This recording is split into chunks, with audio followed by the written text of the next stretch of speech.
haya maswala tutachoka bwana.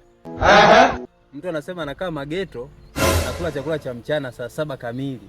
Chakula cha mchana unakula saa 7 kamili mchana. Alafu unakaa mageto. Mageto gani haya? Watu wanaokaa mageto, chakula anakula saa 11:30 jioni kuelekea saa 12. Hicho ndio chakula cha mchana. Na bado sasa kuna hao ambao wanakaa mageto Pro Max. Atakuuliza vipi tena chakula cha mchana? Yaani mtu anakaa mageto afu kuna chakula cha mchana.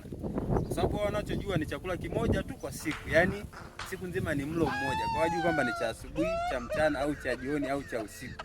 Yaani chakula hiki kimoja. Hao ndo wanakaa mageto Pro Max. Na hao ndo wapo kwenye umoja wa masela wa mageto. Wewe unakula saa 7 kamili chakula cha mchana, saa 7 kamili mchana unakaa mageto wewe. Wewe unakaa hostel, tulia hostel huko bwana. Kwa nini lakini?